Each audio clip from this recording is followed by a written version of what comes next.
Hi friend. आज हम घटना चक्र का जीएस पॉइंटर का फोर्थ पार्ट कराने जा रहे हैं आधुनिक भारत से। चलिए स्टार्ट करते हैं। है आपको क्वेश्चन खिलाफत आंदोलन से। तो पहला क्वेश्चन है आपको, खिलाफत आंदोलन का आरंभ किया था। तो खिलाफत आंदोलन का आरंभ किए थे आपको शौकत अली और मोहम्मद अली ने। ठीक है। आया क्वेश्चन है, खिलाफत आंदोलन के प्रमुख नेताओं में से कौन कौन थे। तो इस प्रमुख नेताओं में से थे आपको मोहम्मद अली थे और शौकत अली। ठीक है, आगे बढ़ते हैं। अब बोल रहा है कि खिलाफत आंदोलन का मुख्य उद्देश्य क्या था। ठीक है, तो खिलाफत आंदोलन का मुख्य उद्देश्य था कि भारत के मुसलमानों में ब्रिटिश विरोधी भावना उत्पन्न करना और ऑटोमन साम्राज्य की रक्षा और खिलाफत का रक्षक करना, यही का उद्देश्य था खिलाफत आंदोलन का। आया क्वेश्चन है, वर्ष 19 में अखिल भारतीय खिलाफत सम्मेलन का अध्यक्ष कौन हुए थे। जो 1919 में अखिल भारतीय खिलाफत आंदोलन के जो अध्यक्ष थे कौन थे, तो आपको थे महात्मा गांधी जी। आगे है, महात्मा गांधी ने खिलाफत आंदोलन का समर्थन किया। क्यों?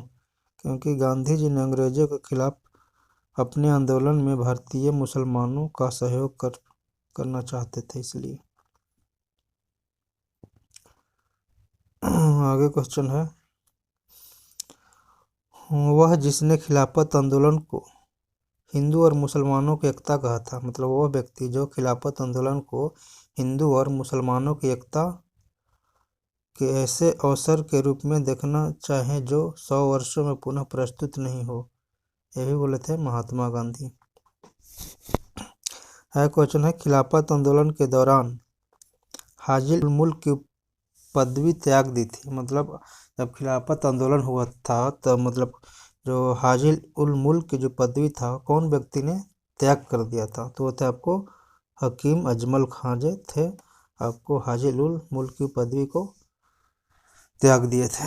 आगे क्वेश्चन है, वह जिसने गांधी जी को सावधान किया था कि मुस्लिम धार्मिक नेताओं और उनके अनुयायियों का कट्टरपंथ प्रोत्साहित ना करे, तो बोले थे मोहम्मद अली जिन्ना। मोहम्मद अली जिन्ना बोले थे कि वह जिसने गांधी को सावधान किया, मतलब मोहम्मद अली जिन्ना गांधी जी को सावधान किए थे कि मुस्लिम धार्मिक नेताओं और उनके अनुयायियों के कट्टरपन को प्रोत्साहित नहीं करें, थे आपको मोहम्मद अली जिन्ना।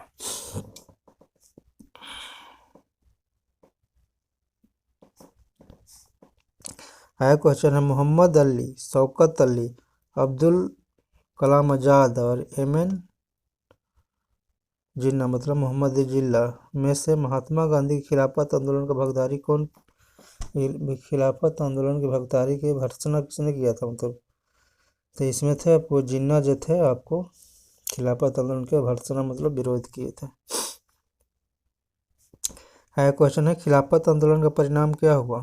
तो खिलाफत आंदोलन जो 1919 में हुआ उसका था कि हिंदू मुस्लिम मतभेदों में कमी आई, मतलब एकता आया, मतलब पहले जो विरोध था उसमें कमी आया खिलाफत आंदोलन करने से। आगे है, वह व्यक्ति जिसने 4 अप्रैल 2019 को दिल्ली में जामा मस्जिद के प्रवचन मंच से हिंदू मुस्लिम एकता का भाषण दिया था, तो ये थे आपको स्वामी श्रद्धानंद ने जो 4 अप्रैल 1919 को दिल्ली की जामा मस्जिद में प्रवचन मंच से हिंदू मुस्लिम एकता भाषण दिया था। कौन था? स्वामी श्रद्धानंद। आगे क्वेश्चन है, कांग्रेस ने खिलाफत आंदोलन का समर्थन किया। कांग्रेस ने खिलाफत आंदोलन का समर्थन किया मुख्यतः क्योंकि खलीफा की पुनः स्थापना के लिए, मुसलमानों की सहानुभूति प्राप्त करने के लिए, इसलिए किए थे। आगे है, जवाहरलाल नेहरू, मदन मोहन मालवीय, मोहम्मद अली जिन्ना, स्वामी श्रद्धानंद में से किसने खिलाफत आंदोलन का समर्थन नहीं किया था। तो जो मदन मोहन मालवीय थे जो ही खिलाफत आंदोलन का समर्थन नहीं किए थे, लेकिन जवाहरलाल नेहरू, मोहम्मद अली और स्वामी श्रद्धानंद ने खिलाफत आंदोलन का समर्थन किया। क्वेश्चन है, वर्ष 1920 में खिलाफत कमेटी सभा जिसने गांधी जी के सहयोग के आंदोलन के नेतृत्व संभालने का अनुरोध किया था, कहाँ हुआ था? तो इलाहाबाद में हुआ था।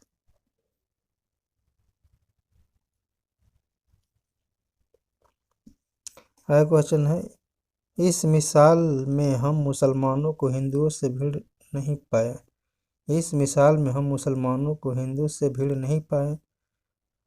किचन, इस कथन का संबंध किस घटना से है? तो आपको खिलाफत व असहयोग आंदोलन से।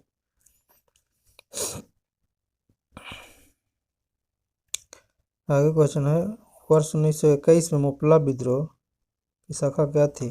तो 1919 में मुतला विद्रोह की जो शाखा थी खिलाफत आंदोलन से था।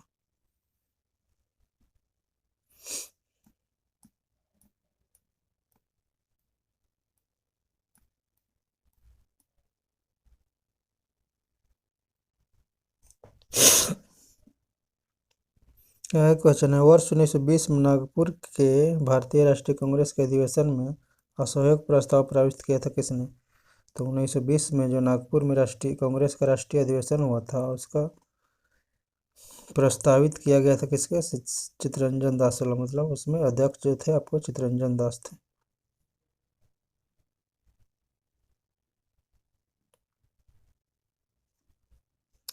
क्वेश्चन है, भारतीय राष्ट्रीय कांग्रेस के पहला असहयोग आंदोलन शुरू किया गया था। भारतीय राष्ट्रीय कांग्रेस का पहला असहयोग आंदोलन शुरू किया गया था असहयोग आंदोलन 1920 में। महात्मा गांधी द्वारा चलाया गया प्रथम जन आंदोलन कौन था? तो महात्मा गांधी जो जन आंदोलन था तो आपका असहयोग आंदोलन था। कौन? असहयोग आंदोलन। आगे, खिलाफत का प्रश्न, नमक कानून, पंजाब में अत्याचार, रौलट एक्ट में से यह कारण जो असहयोग आंदोलन के प्रारंभ करने का कारण नहीं था। तो असहयोग आंदोलन प्रारंभ करने का कारण नहीं था जो आपको नमक कानून था, नहीं था। कौन? नमक कानून। है क्वेश्चन है, एक वर्ष में स्वराज का नारा गांधी जी ने दिया। एक वर्ष में स्वराज का नारा गांधी जी ने दिया किस समय? तो जो दिए थे असहयोग आंदोलन के समय। स्वराज का नारा गांधी जी कब दिए थे? तो असहयोग आंदोलन के समय। आगे है, 1919 के सुधारों में भारतीय आकांक्षाओं का पूर्ण असफलता के साथ भारतीय राष्ट्रीय कांग्रेस ने स्वराज अथवा स्वशासन हेतु आंदोलन किया। किसके नेतृत्व में? तो महात्मा गांधी के नेतृत्व में। किसके? महात्मा गांधी के नेतृत्व में। क्वेश्चन है, असहयोग आंदोलन के संबंध में सही क्या है? तो इस आंदोलन में अवधि 1920 से 22 तक चला, मतलब जो असहयोग आंदोलन था आपको 1920 से 22 तक चला। और एक वर्ष के भीतर स्वराज की प्राप्ति का लक्ष्य था, मतलब इसका जो लक्ष्य था कि एक वर्ष में स्वराज की प्राप्ति करना था। इससे बहिष्कार करने की योजना भी थी।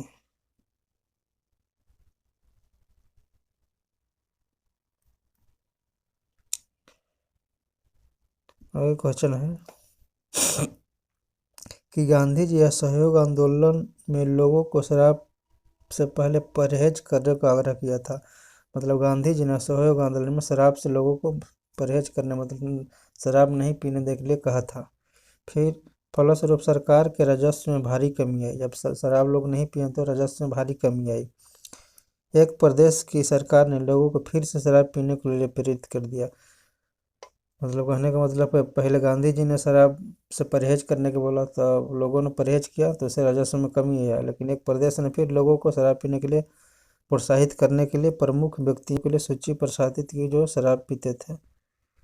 हाँ, तो उस प्रदेश का नाम क्या है? तो किस प्रदेश में सब हुआ था? तो कहाँ हुआ था? तो बिहार में।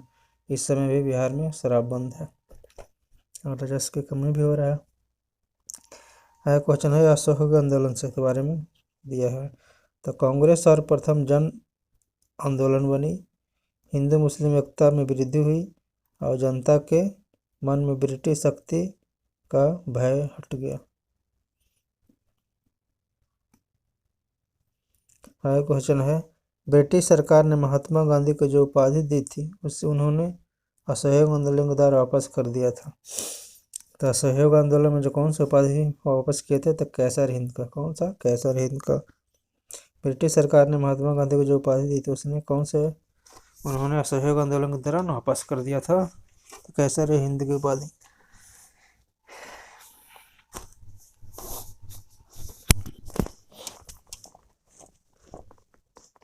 आगे है महात्मा गांधी, मदन मोहन मालवीय, तेज बहादुर सप्रू, चित्तरंजन दास में से असहयोग आंदोलन में कौन अपनी वकालत छोड़ दिया था? तो असहयोग आंदोलन के समय वकालत छोड़ दिए थे चित्तरंजन दास। कौन? चित्तरंजन दास।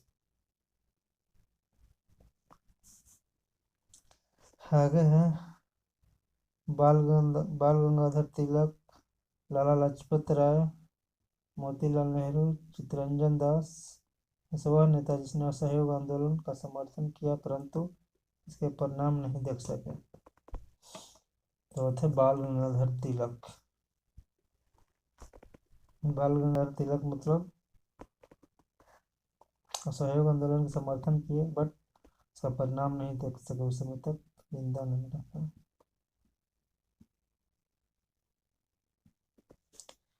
आगे राहुल संत कीर्तियान 1920 के असहयोग आंदोलन के सक्रिय थे। वो कहाँ से थे? तो छपरा से थे। राहुल संक्रियान जो थे 1920 में असहयोग आंदोलन में सक्रिय थे, छपरा से थे। चौरी चौरा कांड का वास्तविक तिथि कब था? तो 4 फरवरी 1922 को हुआ था चौरी चौरा। चौरी चौरा कहाँ है? तो आपको गोरखपुर जनपद में है। गांधी जी ने असहयोग आंदोलन वापस लिया था कब? तो चौरी चौरे कांड के कारण असहयोग आंदोलन को वापस ले लिए थे। चौरी चौरी घटना का समय गांधी जी कहाँ थे? तब बरदोली में थे।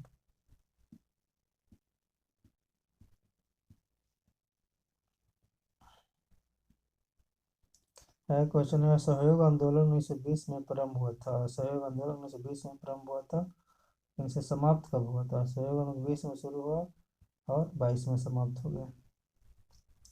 दिल्ली में 24 जनवरी 2022 को आयोजित अखिल भारतीय कांग्रेस समिति की बैठक में असहयोग आंदोलन वापस लेने के लिए गांधी जी के विरुद्ध निंदा प्रस्ताव प्रस्तुत किया था। कौन? तो डॉक्टर मुंजे।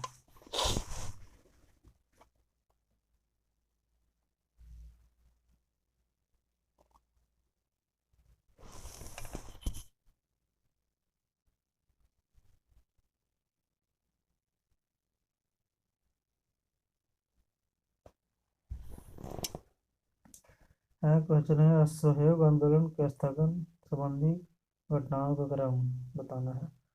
तो पहले चौरी चौरा में पुलिस गोली कांड, फिर उग्र भीड़ द्वारा मुस्लिम थाना को जलाना, फिर गांधी जी द्वारा असहयोग आंदोलन को स्थगन, फिर गांधी जी की गिरफ्तारी।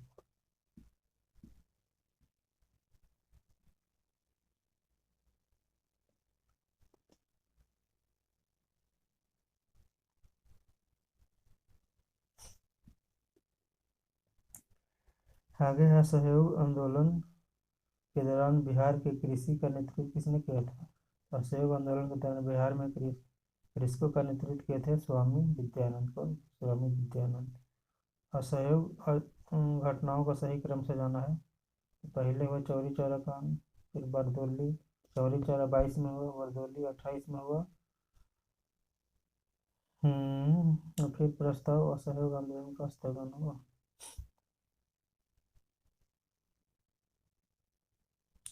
आगे है 1923 से 28। 1923 से 28 काल में भारतीय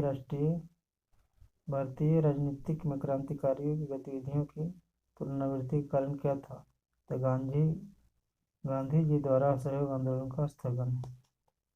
आगे है वह जिसने असहयोग आंदोलन के दौरान विदेशों में अस्त्र जलाए जाने का महात्मा गांधी के लिए निष्ठुर बर्बादी बोला था? तो ये बोले थे रविन्द्रनाथ टैगोर।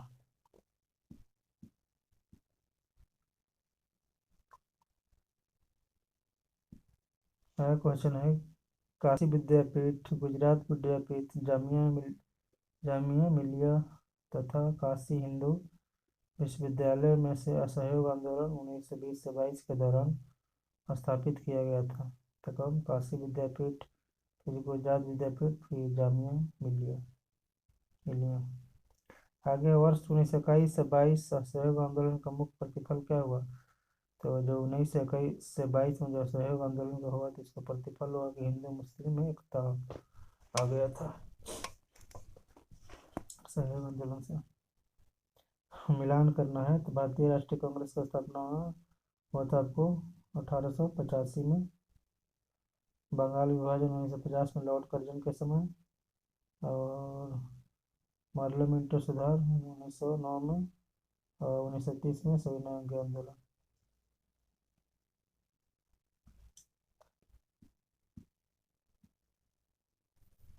इसमें मिलान करना है। दिसंबर 1929 में भारतीय राष्ट्रीय कांग्रेस का लाहौर अधिवेशन हुआ था। 23 मार्च 1931 को भगत सिंह सुखदेव और राजगुरु को फांसी हुआ था। फिर 1 अगस्त 1920 को असहयोग आंदोलन का प्रारंभ हुआ था। फिर अप्रैल 1919 में रॉलेट एक्ट हुआ। आगे कथन और कारक वाला क्वेश्चन है। बोल रहा है कथन ये में कि महात्मा गांधी द्वारा 1922 में असहयोग आंदोलन को स्थगित कर दिया गया था। ये तो सही है कि महात्मा गांधी जी के द्वारा 1922 में चौरी चौरा हत्याकांड हुआ था, इसी कारण असहयोग आंदोलन को स्थगित कर दिया गया था। हाँ, फिर कारण बोल रहा है कि इस स्थगन का सी.आर. दास और मोतीलाल नेहरू द्वारा विरोध किया गया था। तो दोनों भी अभी सही है, लेकिन हर एक की व्याख्या नहीं करता है।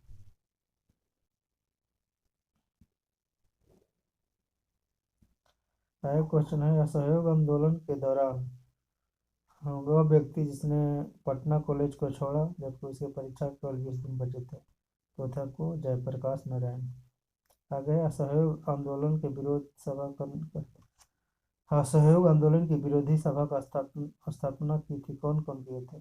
पुरुषोत्तम पुरुषोत्तम दास, ठाकुर दास, जमुना दास, द्वारका दास और कौशजी जागीर, ई सेठना, चित्तवाड़ आदि ने सब किए थे असहयोग आंदोलन के विरोधी की स्थापना।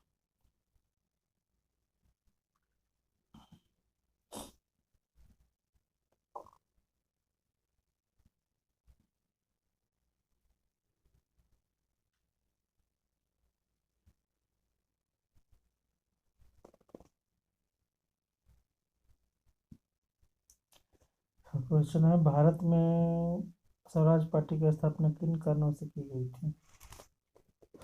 तो गांधी जी द्वारा असहयोग आंदोलन वापस लेना, काउंसिलों में प्रवेश कर उन्हें काम कर न देने के लेकर 1919 भारत शासक अधिनियम को उच्छेदन करना।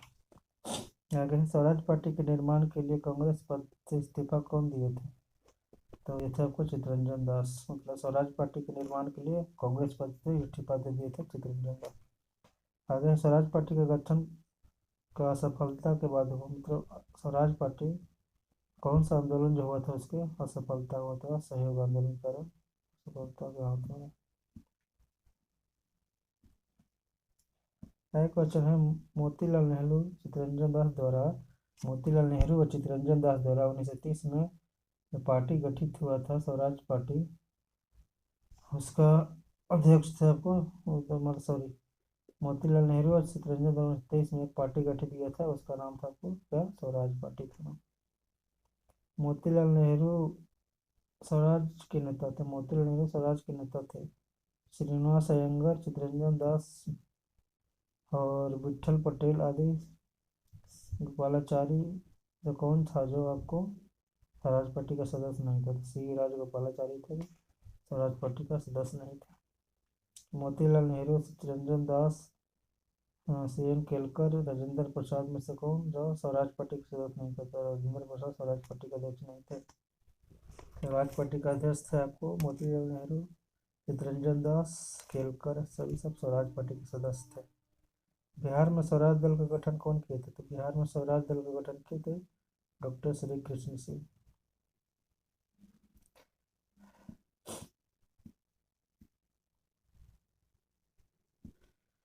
घटनाओं को कालक्रम सजाना है तो पहले लखनऊ समझौता हुआ,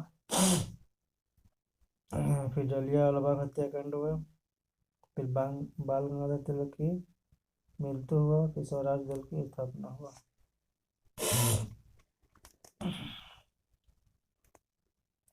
आगे, स्वतंत्रता पूर्व भारत में वह व्यक्ति जिसने केंद्रीय विधानसभा में स्वराज का समर्थन किया था वो एम जिन्ना थे। देश बंधु के नाम से कौन जाना जाता है तो चित्तरंजन दास।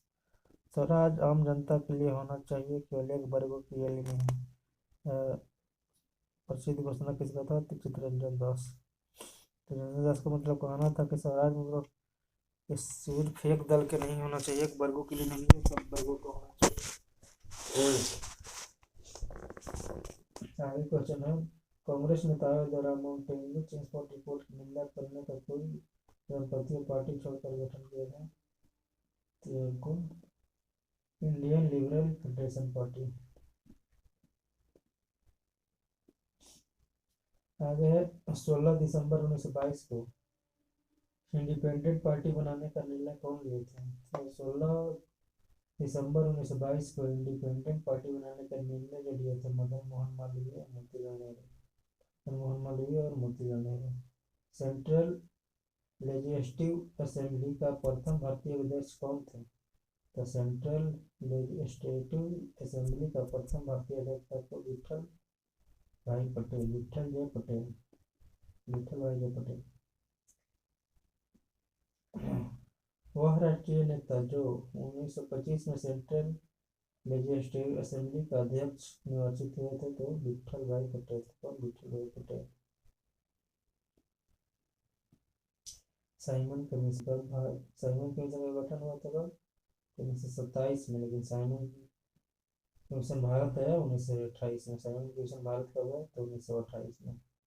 साइमन कमीशन आने के विरोध में भारतीय जन आंदोलन हुआ क्योंकि साइमन कमीशन में कोई भारतीय सदस्य नहीं थे, टोटली ब्रिटिश सदस्य थे, इसलिए साइमन कमीशन का इंडिया में विरोध हुआ था। साइमन कमीशन की नियुक्ति कब हुआ तो 27 में, भारत आया 28 में। वर्ष 1928 में साइमन कमीशन के उद्देश्य क्या था तो साइमन कमीशन का उद्देश्य था कि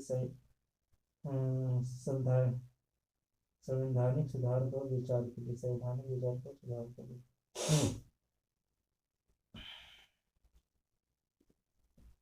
यह क्वेश्चन है, साइमन कमीशन कौवा सदस्य जो उदारवादी दल का था। साइमन कमीशन कौवा दल था जो उदारवादी दल का था, आपको सर जॉन साइमन ही थे।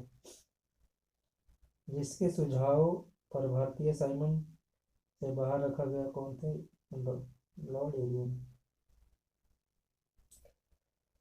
कथन और कार्य का क्वेश्चन है, तो कांग्रेस ने साइमन कमीशन का बहिष्कार किया था, सही बात है, कांग्रेस साइमन कमीशन का बहिष्कार किए थे।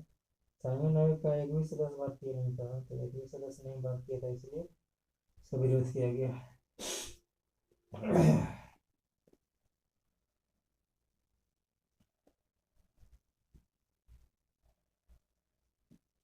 अगर साइमन कमीशन के संबंध में दिया है तो उसकी नियुक्ति 1919 के एक्ट क्रियान्वयन के पूछताछ के लिए की गई थी।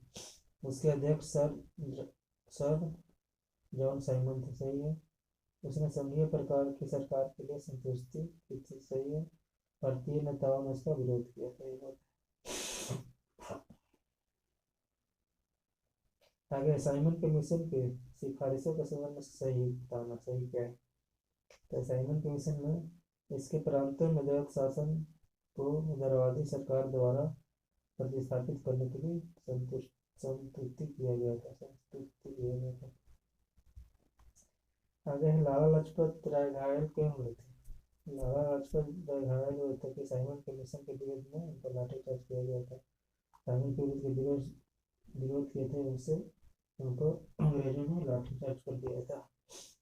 पंजाब केसरी के नाम से किसे जाना जाता है तो पंजाब केसरी के नाम से लाला लाजपत राय को जाना जाता है। कथन और कार्य को क्वेश्चन है, तो क्वेश्चन ये बोलता है आपको कथन कि 1928 में लाहौर में लाला लाजपत राय के नेतृत्व में साइमन कमीशन का विरोध किया गया था। तो लाला लाजपत 1928 में साइमन कमीशन का विरोध किए थे तो कहाँ आपको लाहौर में। कारण बोलता है साइमन कमीशन में एक भी भारतीय सदस्य नहीं थे, लिए इसका विरोध किया गया। तो प्राथम कारक दोनों सही है और की व्याख्या भी करता है।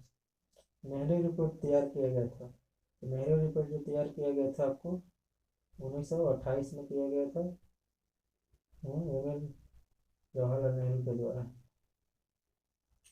क्वेश्चन है राजगोपालाचारी, सरदार वल्लभ पटेल, मोतीलाल नेहरू, गोविंद वल्लभ पंत, सर तेज बहादुर सप्रू, जयकर, जवाहरलाल नेहरू और जगजीवन राम में से सर्वप्रथम भारत के लिए औपनिवेशिक स्वराज की मांग की थी। तो सबसे पहले जो औपनिवेशिक स्वराज की मांग की थी सर तेज बहादुर सप्रू और जयकर ने। कौन औपनिवेशिक स्वराज की सबसे पहले मांग किए थे? कौन? सर बहादुर सप्रू और जयकर।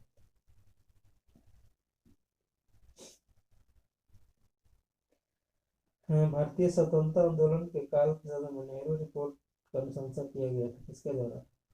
तो नेहरू रिपोर्ट का अनुशंसा किस लिए किया गया था कि अल्पसंख्यकों हेतु आरक्षित स्थानों के लिए संयुक्त निर्वाचन क्षेत्र संविधान में भारतीयों के लिए मौलिक अधिकारों का प्रावधान इसीलिए। क्वेश्चन है वर्ष 1928 में इंडिपेंडेंस फॉर इंडिया 1928 में इंडिपेंडेंस फॉर इंडिया लीग के गठन का संबंध किससे था? तो आपको जवाहरलाल नेहरू और सुभाष चंद्र बोस। तो 1828 में इंडिपेंडेंस ऑफ इंडिया लीग का स्थापना किया था जवाहरलाल नेहरू और सुभाष चंद्र बोस। क्वेश्चन है नेहरू और किसकी अध्यक्षता में कमेटी तैयार किया गया? इसका विषय क्या था? तो नेहरू रिपोर्ट जो मोतीलाल नेहरू के द्वारा तैयार किया गया भारत में संवैधानिक व्यवस्था के लिए।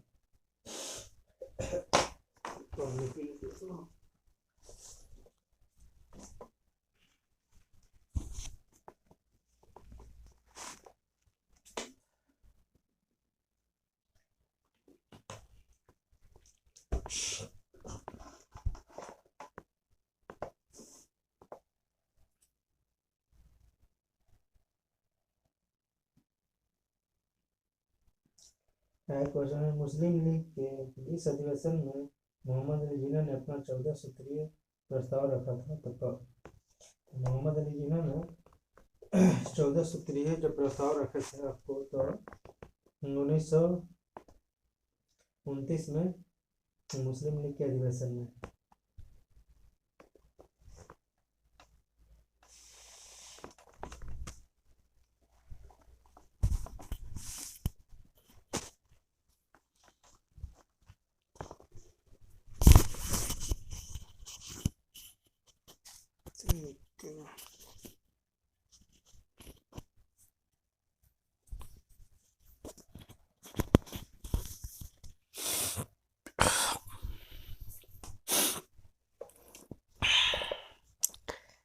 क्वेश्चन है कांग्रेस दल की वह शाखा जिसके एक प्रमुख नेता जवाहरलाल नेहरू ने इंडिपेंडेंस फॉर इंडिया लीग की स्थापना की, वह लीग की स्थापना कहाँ हुआ? तो नेहरू रिपोर्ट के विरोध में।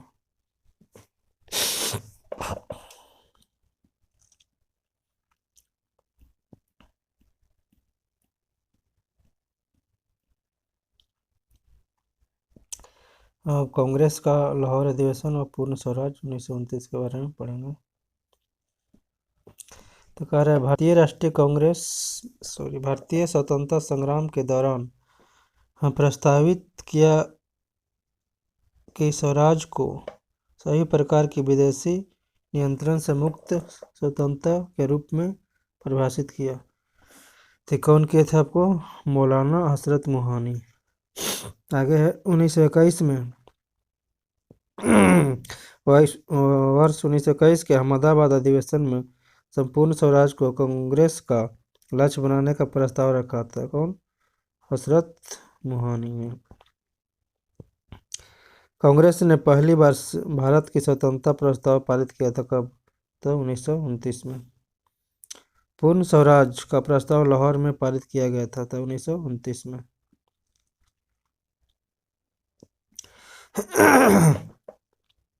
आगे भारतीय राष्ट्रीय कांग्रेस द्वारा पूर्ण स्वराज घोषित कब किया गया था? तो भारतीय राष्ट्रीय कांग्रेस के द्वारा पूर्ण स्वराज घोषित किया गया था 26 जनवरी 1930 को। 1929 में कांग्रेस अधिवेशन को पूर्ण स्वराज का नारा किसने दिया था? तो 1929 में पूर्ण स्वराज का नारा दिए थे पंडित जवाहरलाल नेहरू। आगे है भारतीय राष्ट्रीय कांग्रेस का वह अधिवेशन जिसमें पूर्ण स्वराज का प्रस्ताव पारित हुआ, इसकी अध्यक्षता कौन किए थे? तो इसकी अध्यक्षता जवाहरलाल नेहरू किए थे। आगे क्वेश्चन है, कांग्रेस के 1929 लाहौर अधिवेशन में कांग्रेस का लक्ष्य पूर्ण स्वराज घोषित करना था। तो ये कौन का लक्ष्य था? तो जवाहरलाल नेहरू का था। 31 दिसंबर 1929 को अर्धरात्रि में भारतीय राष्ट्रीय ध्वज फहराया गया, किसके नेतृत्व में? तो 1931 में 1929 की रात्रि में राष्ट्रीय ध्वज फहराया गया था आपको जवाहरलाल नेहरू के नेतृत्व में। आगे स्वतंत्रता का नव संग्रहित तिरंगा का पहली बार फहराया गया कहाँ? पहली बार फहराया गया कब? तो 31 दिसंबर 1929 को। आगे भारतीय राष्ट्रीय कांग्रेस के अधिवेशन की अध्यक्षता जवाहरलाल नेहरू ने किया था कब? तो लाहौर अधिवेशन 1929। भारतीय राष्ट्रीय कांग्रेस का लाहौर अधिवेशन 1929 इतिहास में इसलिए प्रसिद्ध है क्योंकि कांग्रेस ने पूर्ण स्वराज की मांग का एक संकल्प पारित किया था, इसलिए 1929 में कांग्रेस के लाहौर अधिवेशन पारित का संकल्प में शामिल किया था? तो भारत की विदेश नीति की घोषणा, पूर्ण स्वराज लक्ष्य की प्राप्ति की घोषणा, सविनय अवज्ञा आंदोलन प्रारंभ करने की तैयारी।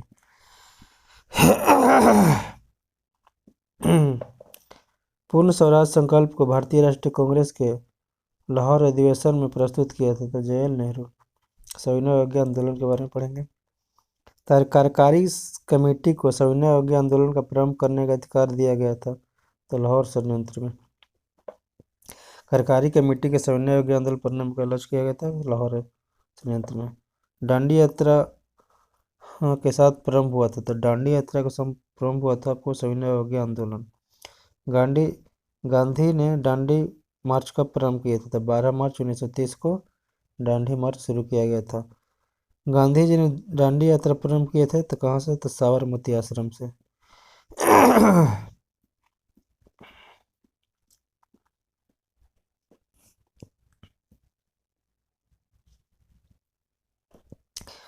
उन्नीस सौ 30 में महात्मा गांधी ने सविनय अवज्ञा आंदोलन प्रारंभ किया था तो कहाँ से? दांडी से प्रारंभ किए थे। वह प्रांत जिसके सत्याग्रहियों ने की संख्या महात्मा गांधी को दांडी कूच का सर्वाधिक दिया था? तो गुजरात में।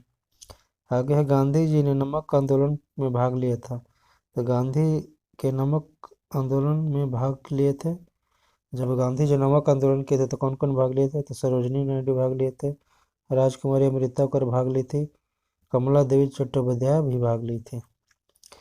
असहयोग आंदोलन, नमक सत्याग्रह, बारदौली कूच, भारत छोड़ो आंदोलन में से महिलाओं की भागीदारी मानी जाती है?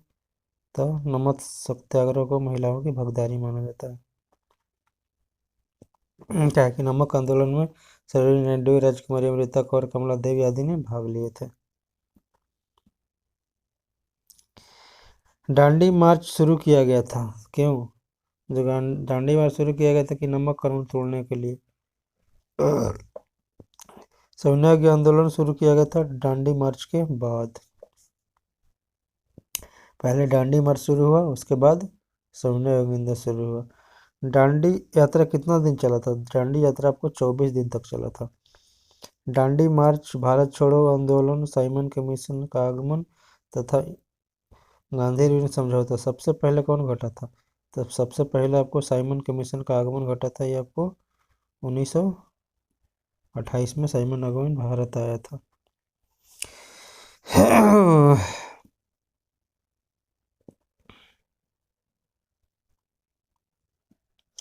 आगे है, महात्मा गांधी द्वारा नमक आंदोलन 1930 में चलाया गया था, सही है। फिर महात्मा गांधी का उद्देश्य था कि गरीबों को नमक मुक्त उपलब्ध हो, तो ये गलत नहीं, गलत था। ये उनका मतलब न था कि गरीबों का नमक मुक्त हो। आगे सविनय अवज्ञा आंदोलन के संदर्भ में शब्द बताना है। तो मदन मोहन मालवीय, देवदास गांधी, के एम मुंशी नमक तोड़ने के लिए सजा दी गई थी। आगे शक्ति के विरुद्ध का अधिकार की इस लड़ाई में मैं विश्व की सहानुभूति चाहता हूँ, कथन किसका है? तो गांधी जी की दांडी यात्रा से। आगे क्वेश्चन है, महात्मा गांधी दांडी यात्रा के विषय में सत्य क्या है? तो महात्मा गांधी की दांडी यात्रा में विषय सत्य है कि यह पूर्णतः एक पैदल यात्रा था। दांडी जो मार्च चलाया था पुनः पैदल चलाया गया था और साबरमती आश्रम से प्रारंभ होकर इसका समापन दांडी तक चला हुआ था।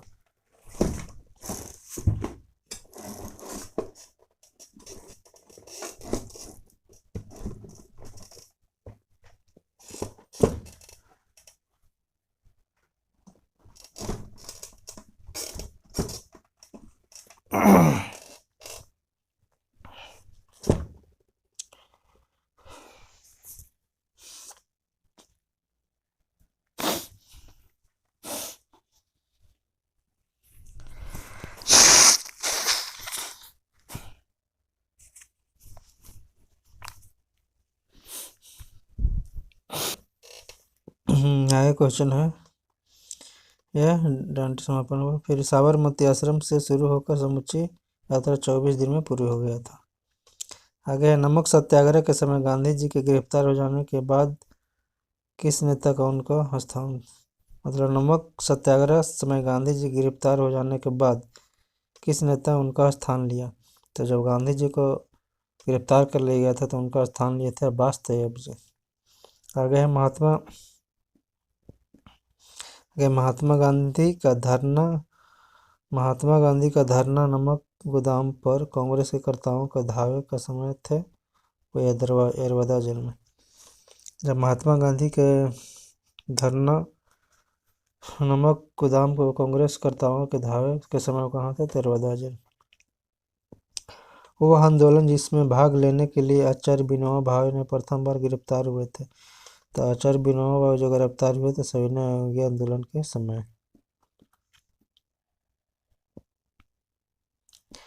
आगे है क्वेश्चन, गांधी जी ने जिस विदेशी पत्रकार को दांडी के समय अपने साबरमती आश्रम में ठहराया था वो कौन व्यक्ति थे?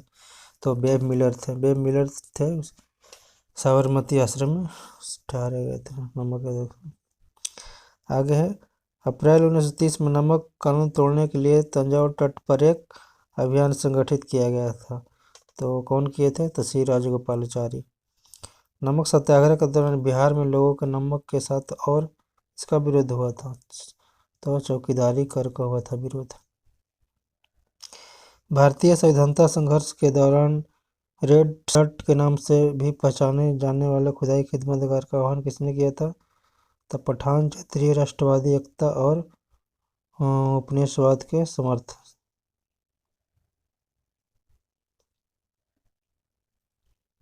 उपनिवेशवाद के विरुद्ध संघर्ष का।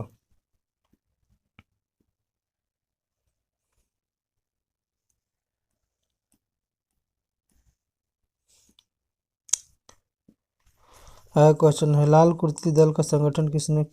लाल कुर्ती दल का संगठित किया गया था।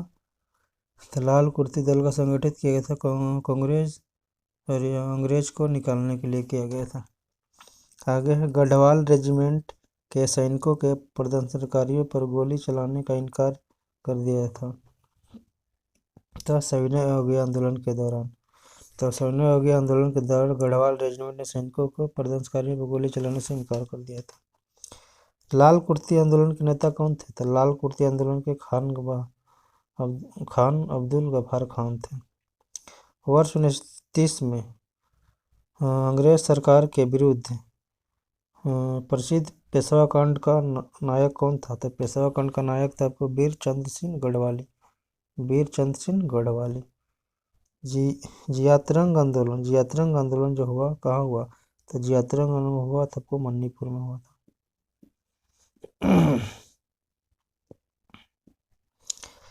बेगूसराय के चौकीदारी टैक्स के विरुद्ध आंदोलन का एक हिस्सा था। तो बेगूसराय के चौकीदारी टैक्स के विरुद्ध आंदोलन का एक हिस्सा था आपको सविनय अवज्ञा आंदोलन का। सविनय अवज्ञा आंदोलन की सफलता के बाद महात्मा गांधी दिया गया था कि संरचनात्मक कार्यक्रम को, मतलब सविनय अवज्ञा आंदोलन की सफलता के बाद गांधी जी को महत्व दिया रचनात्मक कार्यक्रम को। आगे है, द्वितीय सविनय अवज्ञा आंदोलन के जुलूस का नेतृत्व करते हुए डॉक्टर राधाबाई को गिरफ्तार किया गया था कब? मतलब द्वितीय सविनय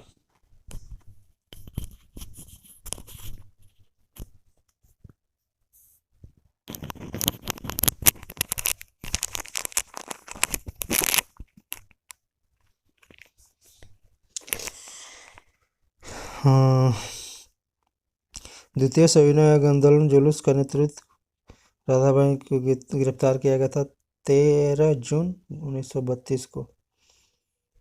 राधाबाई को गिरफ्तार किया 13 जून 1932।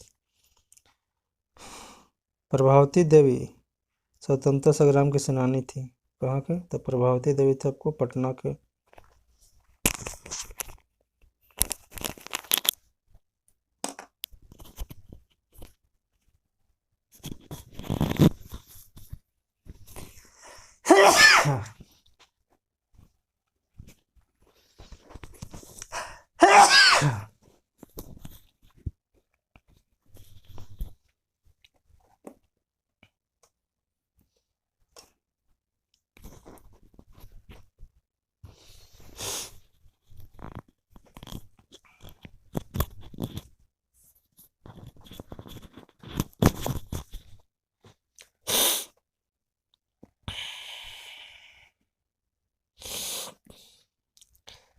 ये पढ़ते हैं गांधी रिविजन समझौता के बारे में।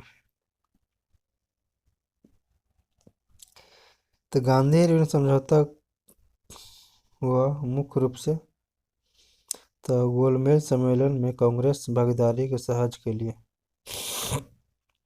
आगे है गांधी इरविन समझौता में सम्मिलित मांगे क्या थी? तो गांधी इरविन समझौता में मुख्य मांगे थी कि आपको round table conference round table conference में भाग लेने के लिए कांग्रेस को आमंत्रित करना, असहयोग आंदोलन के संबंध में जारी किए गए अध्यादेशों द्वारा वापस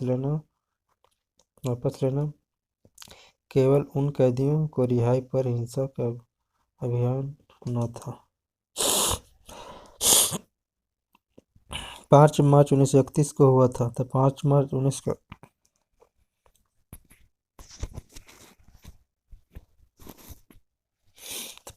1931 को क्या हुआ था? तो गांधी ऋण समझौता हुआ था। वो आंदोलन जिसका स्थगन गांधी ऋण समझौता जाना जाता है तो प्रस्तावित हुआ था सविनय अवज्ञा आंदोलन का।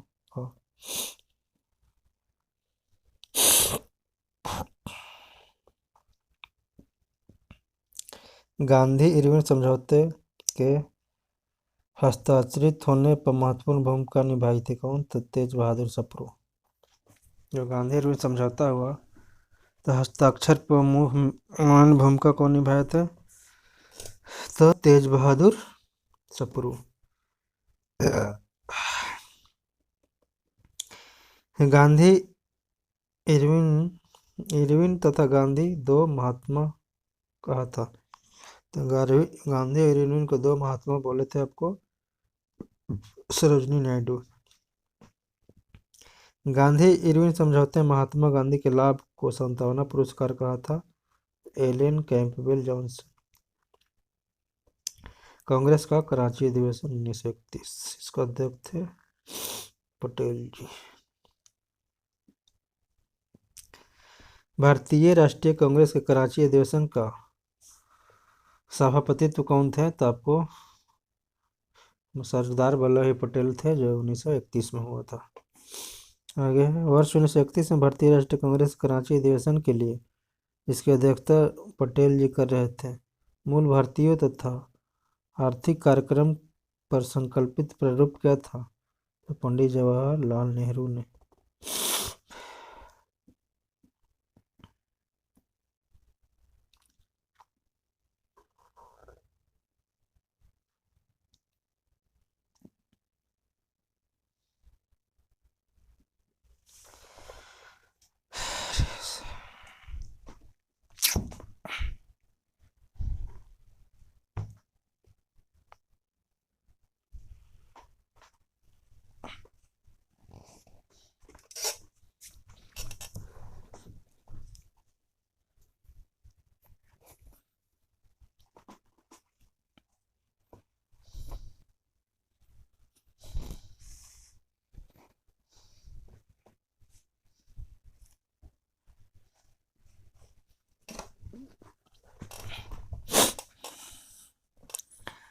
हाँ, आगे क्वेश्चन है, भारतीय राष्ट्रीय कांग्रेस के कराची अधिवेशन में 1931 में महात्मा गांधी की लोकप्रियता और सम्मान में प्रकाष्ठा माना। तो कौन माने थे आपको? सी एस बोस में सुभाष चंद्र बोस। आगे, भारतीय संविधानता संघर्ष से संबंधित घटनाओं का सही क्रम बताना है। तो गांधी इरविन समझौता, फिर भगत सिंह के फांसी, फिर राष्ट्रीय कांग्रेस के कराची अधिवेशन, फिर द्वितीय गोलमेज सम्मेलन।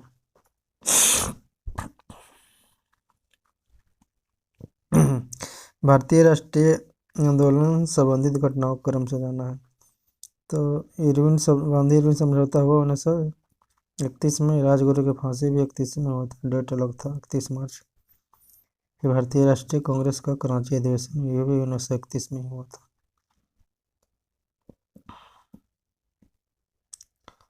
आगे क्वेश्चन है, भारतीय संविधानता संग्राम से संबंधित घटनाओं का क्रम है। तो गांधी इरविन समझौता, भगत सिंह की फांसी, भारतीय राष्ट्रीय कांग्रेस कराची अधिवेशन, पुणे समझौता 1932 में हुआ था। यह क्वेश्चन है, मौलाना मोहम्मद अली, मौलाना अबुल कलाम आज़ाद, महात्मा गांधी, जवाहरलाल नेहरू वह भारतीय नेता जो लंदन में प्रथम गोलमेज में भाग लिया था। तो मौलाना मोहम्मद अली प्रथम गोलमेज में भाग लिए थे। जो प्रथम गोलमेज सम्मेलन हुआ था 1930 में, 31, तीसरे 32 में हुआ था। आगे क्वेश्चन है, प्रथम गोलमेज सम्मेलन के बारे में सही बताना। तो 1930 में आयोजित हुआ था। यह साइमन आयोग की रिपोर्ट की चर्चा करनी थी। इसका आयोजन लंदन में हुआ था। हाँ, लंदन में संपन्न हुए गोलमेज सम्मेलन में भारतीय ईसाइयों का प्रतिनिधित्व किए थे। तो लंदन में जो गोलमेज सम्मेलन हुआ था तो कई ईसाइयों का प्रतिनिधित्व किए थे, केटी पाल किए थे। द्वितीय गोलमेज सम्मेलन में भाग लिए थे। तो द्वितीय गोलमेज जो भाग लिए थे आपको महात्मा गांधी, सरोजिनी नायडू, मदन मोहन मालवीय। द्वितीय गोलमेज सम्मेलन में कांग्रेस का प्रतिनिधित्व कौन किए थे? तो द्वितीय गोल सम्मेलन में कांग्रेस का प्रतिनिधित्व किए थे महात्मा गांधी।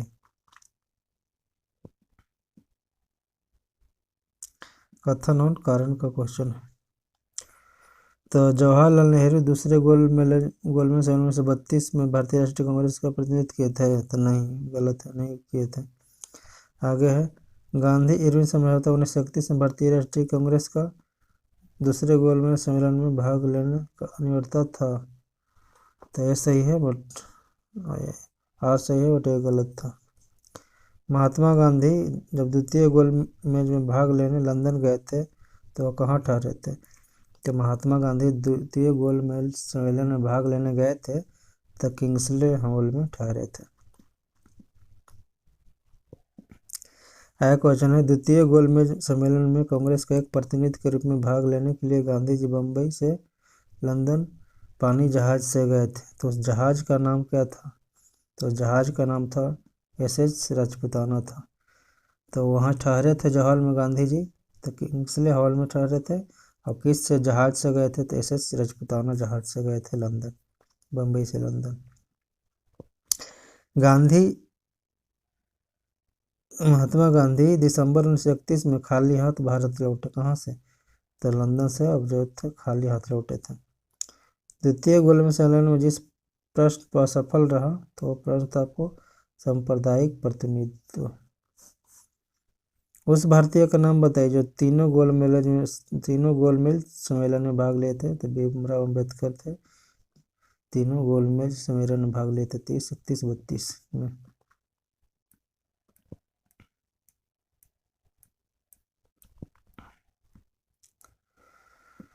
आगे क्वेश्चन है, 1930 से 32 की अवधि में भारत और ब्रिटेन के राजनेताओं में लंदन में हुई बैठकों को प्रायः प्रथम, द्वितीय, तृतीय गोलमेज सम्मेलन के रूप में उल्लेख किया गया है।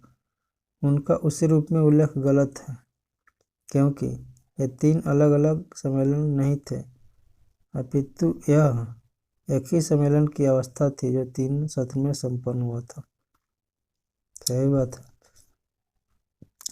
गोलमेज सम्मेलन में जो 1932 में हुआ था तो कौन था तीसरा? पहला हुआ 30, फिर 31, फिर 32।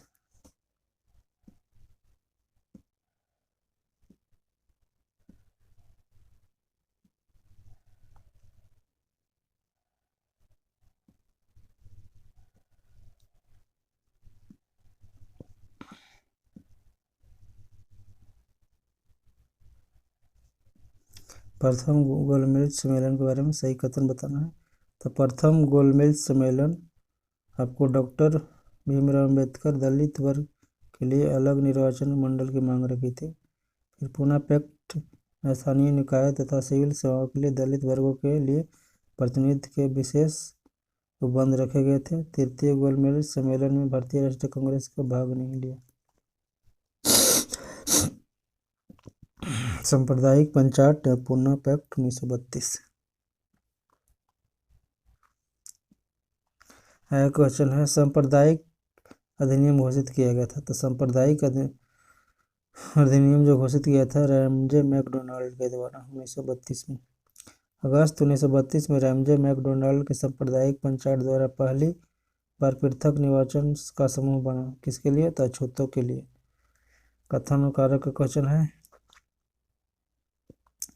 तो ब्रिटिश सरकार ने 1932 में सांप्रदायिक पुरस्कार की घोषणा की। सही है। और इसके तहत प्रत्येक अल्पसंख्यक समुदाय के लिए विधानमंडलों में कुछ सीटें के लिए आरक्षित की गई। इसके लिए समुदायों का चुनाव पृथक निर्वाचन के मंडलों में होता था। यार सही है, एक की व्याख्या भी करता है। आगे क्वेश्चन है मैकडोनाल्ड सांप्रदायिक पंचायत के पृथक चुनाव क्षेत्र का आरक्षित सीटें का आवंटित की गई थी। तो मुसलमान मतलब मैकडोनाल्ड के द्वारा सांप्रदायिक पंचायत पृथक चुनाव के लिए आरक्षित सीटें आवंटित की गई थी। तो किस किस कैटेगरी के लिए किया गया था सीट को आरक्षित? तो मुसलमानों के लिए किया गया था, सिखों के लिए किया गया था, अनुसूचित जनजातियों के लिए किया गया था। महात्मा गांधी ने पहला आमरण अनशन कब प्रारंभ किए थे? तो महात्मा गांधी पहला आमरण अनशन प्रारंभ किए थे कैमुअल अवार्ड के समय। 1932 में महात्मा गांधी के मरण पर उपवास प्रदंत्य किस लिए किया? रैमजे मैकडोनाल्ड के सांप्रदायिक निर्णय और कैमुअल अवार्ड की घोषणा की।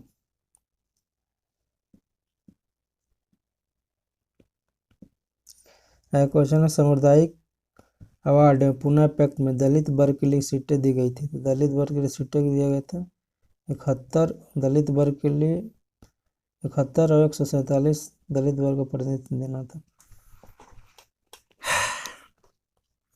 क्वेश्चन है कथन और कारक को। तो पूना पैक्ट में कैमुअल अवार्ड का उद्देश्य धराशायी कर दिया। सही है। उसके माध्यम से संसद के विधानसभा में अनुसूचित जाति और अनुसूचित जनजातियों के सीटें का आरक्षण का मार्ग प्रशस्त हो गया। यह भी सही है और एक व्याख्या भी है।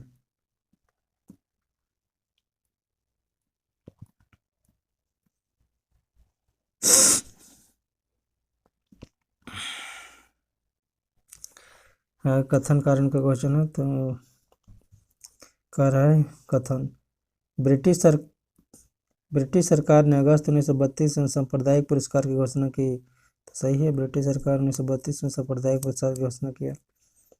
फिर कारण आर बोल रहा है इसके तहत प्रत्येक अल्पसंख्यक समुदाय के लिए विधान मंडलों में कुल सीटों को सुरक्षित की गई। सही है। इसके लिए सदस्यों का चुनाव पृथक निर्वाचन मंडल से होता है और यह सही है, इसका व्याख्या भी करता है।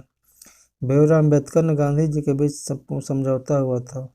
तो गांधी जी और अम्बेडकर जो कोई समझौता हुआ था वो पूना समझौता था 1932 में हुआ था।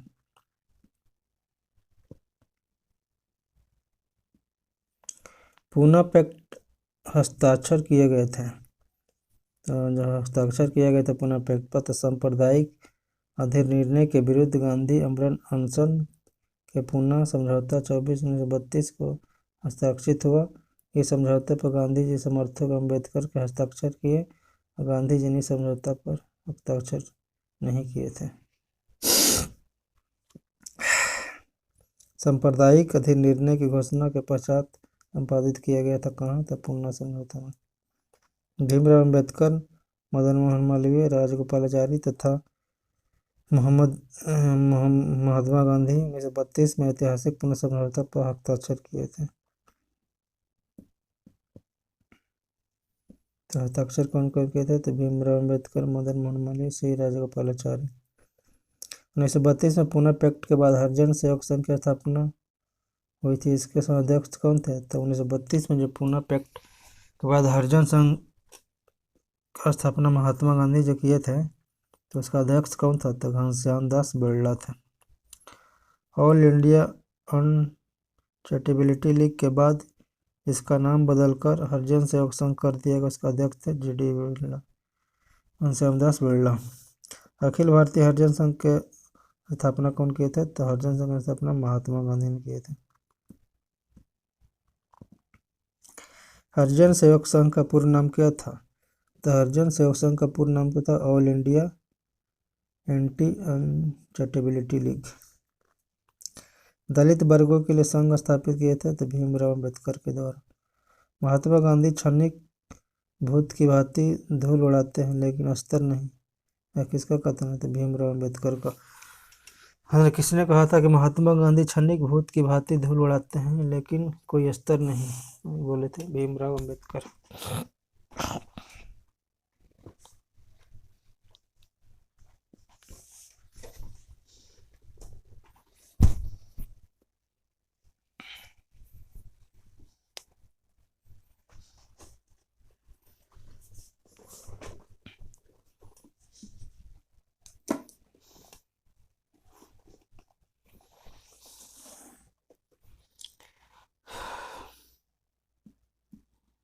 आगे क्वेश्चन है कांग्रेस पार्टी और कांग्रेस समाजवादी पार्टी।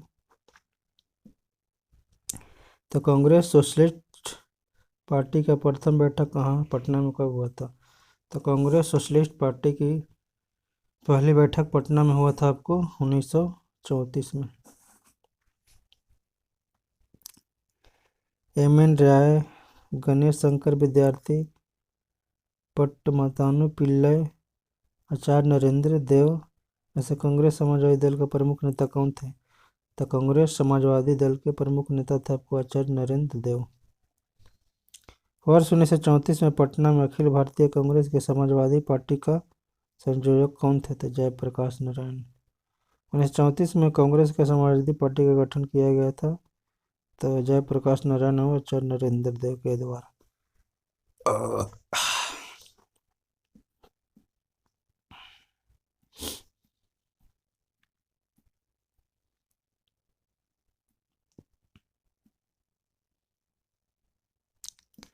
क्वेश्चन है बिहार सोशलिस्ट पार्टी के संस्थापक कौन थे? तो बिहार को सोशलिस्ट पार्टी के संस्थापक थे जयप्रकाश नारायण। आगे है लोकनायक के नाम से किसे जाना जाता है? तो लोकनायक के नाम से जयप्रकाश नारायण को जाना जाता है। जयप्रकाश दिवस कब मनाया जाता है? तो अप्रैल 1946 में जयप्रकाश दिवस मनाया गया था तो अप्रैल 1946 में। श्री नरसिंह नारायण थे तो श्री नरसिंह नारायण थे समाजवादी पार्टी के व्यक्ति थे।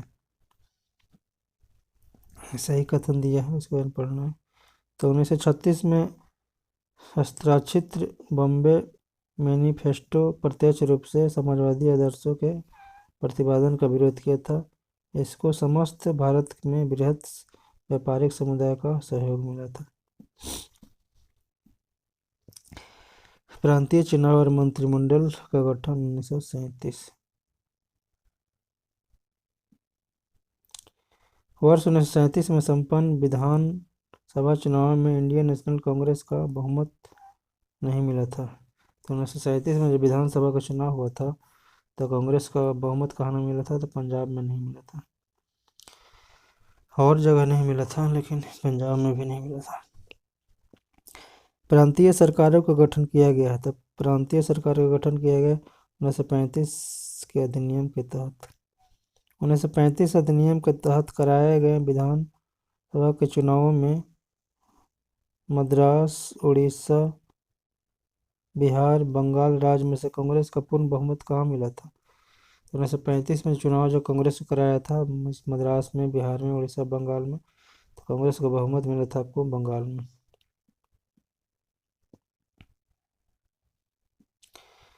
आगे है बम्बई, असम, उड़ीसा, बिहार वह प्रांत जो 1937 में आम निर्वाचन में भारतीय राष्ट्रीय कांग्रेस का पूर्ण बहुमत नहीं मिला। तो पूर्ण बहुमत जो नहीं मिला था बम्बई और असम में, बंगाल में मिला था। पंजाब में भी पूर्ण बहुमत नहीं मिला था। तो 1937 में चुनाव में कांग्रेस द्वारा बहुमत प्राप्त प्रांतों की संख्या कितना था? तो 1937 में जो कांग्रेस चुनाव लड़ा था उसमें बहुमत प्राप्तों की संख्या था आपको 5 राज्यों में मिला था। वर्ष 1937 में प्रांतीय राष्ट्रीय कांग्रेस का मंत्रिमंडल बना। तो 1937 में प्रांतीय राष्ट्रीय कांग्रेस का मंत्रिमंडल बना मध्य प्रांत और उड़ीसा में। वह प्रांत जहां 1937 में आम चुनाव के बाद भारतीय राष्ट्रीय कांग्रेस का अपनी सरकार बनाया था। तो 1937 में आम चुनाव के बाद भारतीय राष्ट्रीय कांग्रेस जो सरकार बनाया था आपको बिहार में सरकार बना था, मद्रास में बना था और उड़ीसा में बना था। बिहार और मद्रास, उड़ीसा।